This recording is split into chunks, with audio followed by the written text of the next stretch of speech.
اندھیرے میں ڈوبا تھا، بس بجلی کی گرج چمک تھی۔ میں نے پوری چھت پر نظر دوڑا ڈالی، ریان کہیں نہیں تھا۔ ایسا کیسے ہو سکتا ہے؟ وہ میرے سامنے تو یہی آیا تھا، ایسا تو نہیں کہ وہ چھت سے کود گیا ہو۔ یہ خیال آتے ہی میرا دل دھک سے رہ گیا۔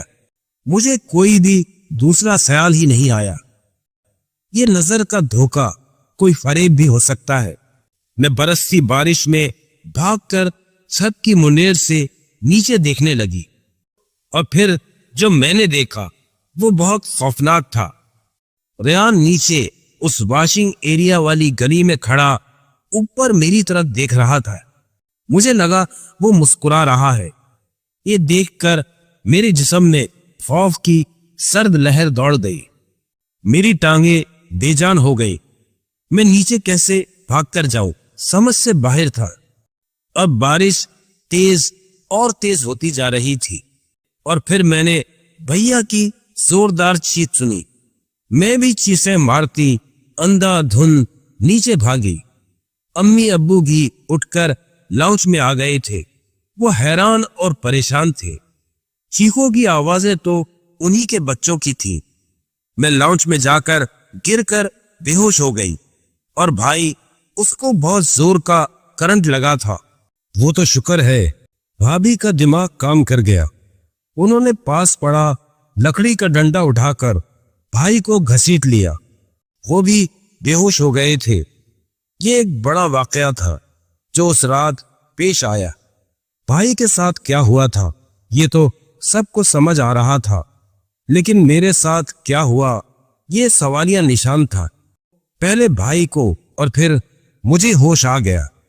بھائی کی جان بچ گئی، یہ بہت بڑا کرم ہوا۔ اور پھر جب مجھ سے سارا احوال سنا تو سب پریشان ہو گئے۔ بچے تو بے خبر کمرے میں سو رہے تھے، کیونکہ دونوں کو بخار تھا۔ دوسرے دن صبح ابو نے الیکٹریشین کو بلوا کر سب چیک کروایا۔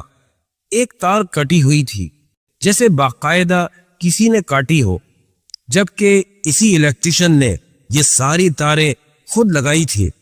اس دن امی نے فیصلہ سنا دیا کہ وہ یہاں نہیں رہیں گی۔ میرا جینی بھی اس رات کے بعد بیمار ہو گیا۔ وہ کچھ نہیں کھا رہا تھا۔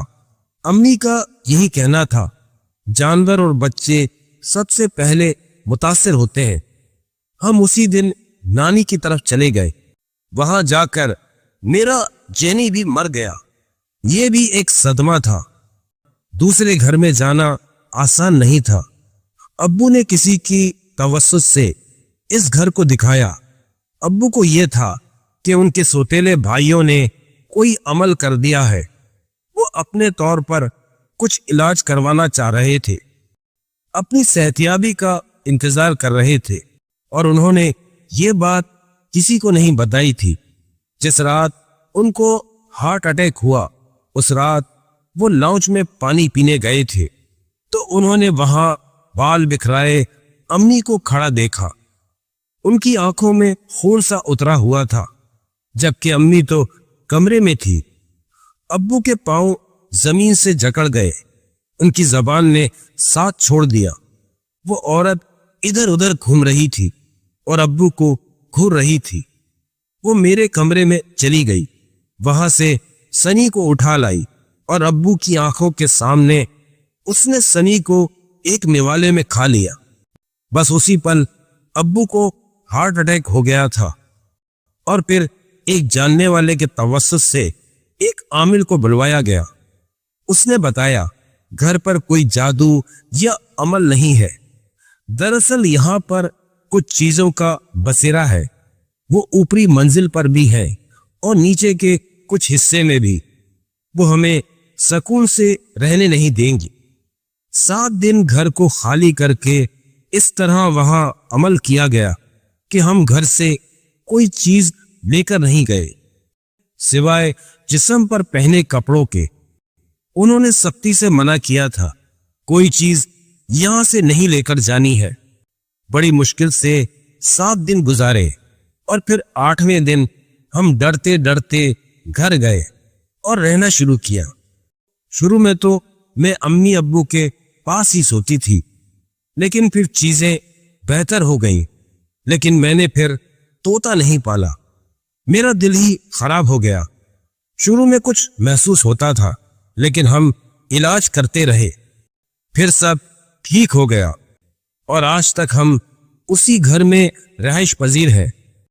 دوستو، کہانی کیسی لگی کمنٹ سیکشن میں ضرور بتائیے گا۔